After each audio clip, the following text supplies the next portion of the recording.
Okay, everyone, I want to tell you about an event we're going to have tomorrow. Just another author interview. I think it'll take a half hour, but we'll see how it goes. I was planning a different event for after that, but it's not set up yet. So for the time being, it's maybe a half hour, maybe an hour. We'll see how long Cory Alexander Haywood wants to go. He's the author of this book, whose name I can't say.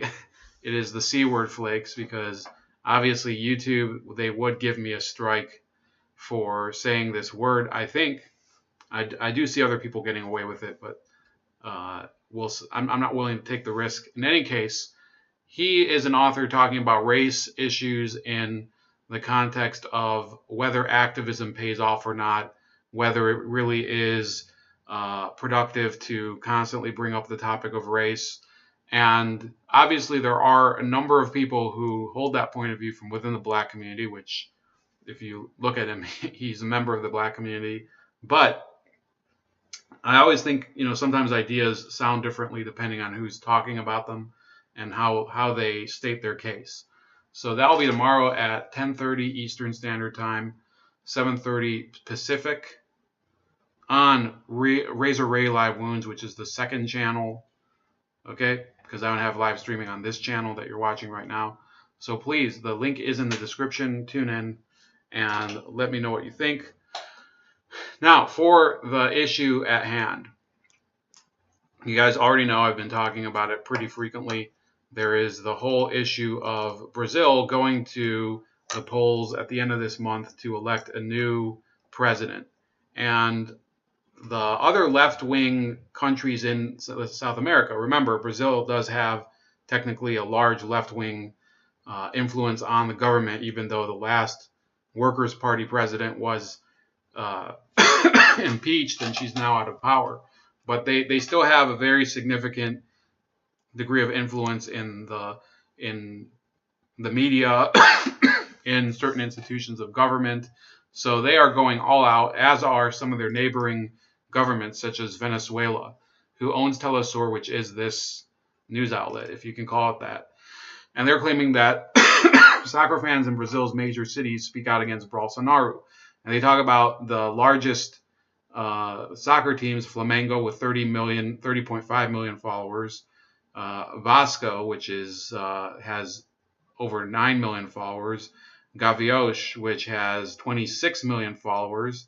They're claiming that these soccer fans are renouncing the team. But if you look at some of the statements in here, you're seeing that the people that are actually speaking out are these groups, Flamengo Antifascista, which is a group of fans belonging to Brazil's largest soccer team. So it's not the actual entire fan base of this team. There are a lot of people within Rio de Janeiro, which is a huge city and a major region of the country, that probably vote for all sorts of different politicians, including Bolsonaro, who happens to be just, he happens to be the gadfly of the left. They hate him. Let's watch this video. I haven't watched this yet, by the way, so let's hear this. There's no volume. I guess Venezuela is losing so much money that they can't afford any background music. So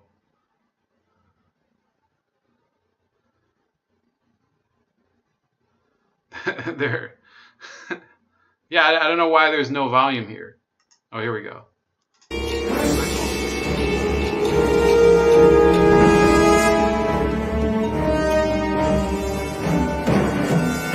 Apparently there was a murder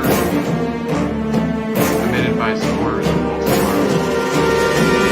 And then there's this alleged hate crime being targeted to leftists, and a couple of other incidents. Now, Telesur will not tell you about the other issue, which is that Bolsonaro himself, the candidate himself, was stabbed by a left-wing person about a month ago. So who's really the violent people here? Now, I'm not going to say that I condone violence from the Bolsonaro supporters. If you live in a country where decisions are made, including electing officials by popular or representative vote, I don't think that you have an excuse to resort to violence if, an election is upcoming. It actually It creates a vacuum where people start to believe, well, the election isn't really what decides the will of the country. People begin to fear a wave of violence after the election. We're kind of experiencing some of that over here. I think in Brazil it's a little more extreme than here, although, how are you supposed to judge that? So they're basically talking about these small supporter groups within the larger fan bases of these soccer teams, and they're saying, well, they're actually the ones that are going to lead to Bolsonaro being defeated. Well, in reality, Flamengo Antifascista. Let's see what they look like here. So it's basically just an Antifa group with about 18,000 people that support it within Brazil. Okay, there's a number of there's less than 20,000 people that support it. So they they went from talking to a group of 30.5 million people, the fans of the largest soccer team in the country, to 20,000. Okay, then Esquerda Vascaína. Let's see here.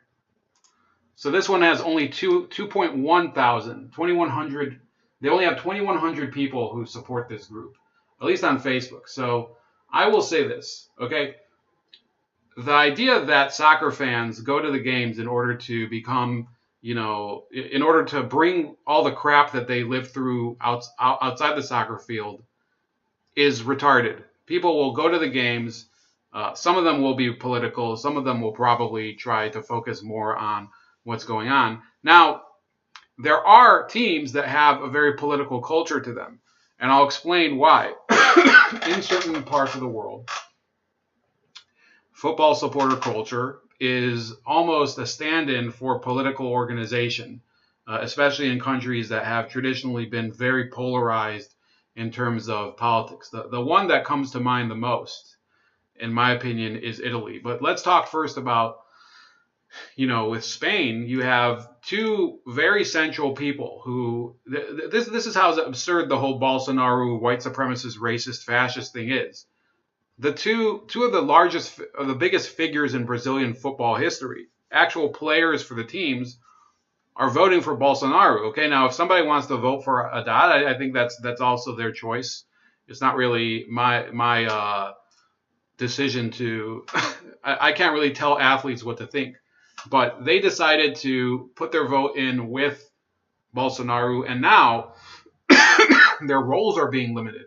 Can you believe that? Ronaldinho, who for years was one of the top strikers in world football, I believe. I think I remember him playing for Milan. I don't remember exactly. Of course, he played for Barcelona for a long stint, but I remember him a little more for playing with Milan. Him and Rivaldo are also supporting Bolsonaro, and in response, for events where they're honoring past legends, Barcelona, which is one of the top 4 or 5 soccer teams in the world, is basically going to limit their appearances. So you're basically seeing political censorship in Spain over the opinions of a former athlete towards the politics in their native country. Can you believe that? That would be, think about it. That would be if the United States, if let's say, I don't know what team he plays for, but what's that guy's name? I keep forgetting. Dikembe Mutombo. Okay, yeah, he used to play for the Hawks, I remember. The Hawks and the Nuggets. It would be as if the Nuggets were to say, well, we don't really like it that he's speaking out against problems that are happening back in the Congo, where he comes from. We're going to limit his role at the games. People would be like, that's absurd. Of course, he lives here in the U.S., but you can't just decide what somebody says about the situation back in their home country. You can't say that because of this, we're going to limit their exposure here in our country. It's not very, and you know what? I guess technically they're entitled to do it. I think it's ridiculous. I think if it happened to somebody who was supporting the other side, Haddad, it would have probably been looked at as bizarre and censorship. By the way, it's basically political censorship. And by the way, this basically I don't know if it disproves, because you cannot prove a negative, but it actually undermines the whole narrative that Bolsonaro is this racist, disgusting person who's completely intolerant and that minorities and black people are afraid of. Because as it happens, both Ronaldinho and Rivaldo are black Brazilians, or they're at least, they're of some African descent. And also, if you look at the results of the election, if they want to make the case that 30 million supporters of Flamengo might have been opposed to Bolsonaro, then how is it that Fernando Haddad only won 30 million? The closest other left-wing leader won 13 million. Bolsonaro won 49 million. And if you look at the total, there's only 117,000. So of all those fan bases, the Flamengo fan base, Gavios, the other one I think was Vasco da Gama, there's no way that all of these soccer fans were supporting his opposition. They must have been, some of them, obviously, a lot of soccer fans probably voted for him. And I would also assume, people always forget this, but a lot of people didn't vote at all. A lot of people said, fuck it. A lot of people said there's nobody who is really going to represent what I believe and bring the country to the sort of change that I've always wanted. And you just have to accept that some people vote one way and some people vote the other way, and just try to make the best case that you can. That's not what Telesur does. That's not what the left wing in Latin America does. They basically just smear you as a bigot until basically they can convince people to shun you. That's essentially their tactic. Now, this is a picture. These are a bunch of photos from Italy. And what I would say is that in certain countries, politics are so polarized that certain football teams and their firms, the groups of thugs that support them, they support a certain political party. In Italy, it happens to be the left-wing fans. You can see here, the left-wing fans of teams like Milan are, they're very much, so they abhor fascism as such, because Italy does have actual fascist movements within the population. I'm not using fascism as an epithet. I'm using it as a descriptor because that's the way they see themselves. This isn't something that is up for debate. Okay, you can see that these are the fans of Lazio, which is a major rival of Livorno.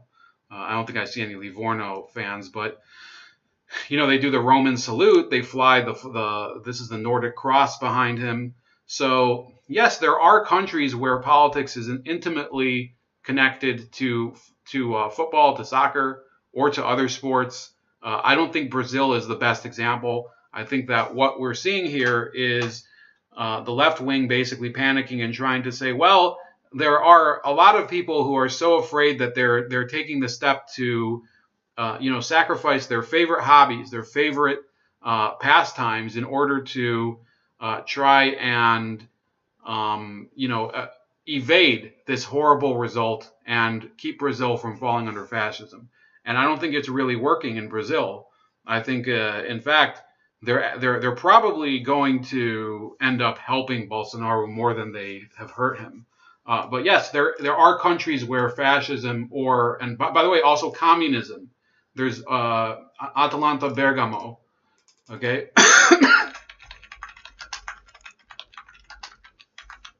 So they happen to be very, very much into the left wing of the spectrum. Okay, you can see here they have these these flags and whatever. There is a very strong political current in European soccer culture in some countries, but I don't think that it's the same case as in Brazil. But let me know what you think. If you're from Brazil, if you're from Italy, what would you say is the real perspective that you see of politics and soccer in your country. That's about it. Please like this video, share it. Also, share the video for the stream tomorrow. Please contribute to the Patreon, which is also below. Subscribe to my other channel, Razor Ray Live Wounds, and comment when it uploads, and I'll see you later.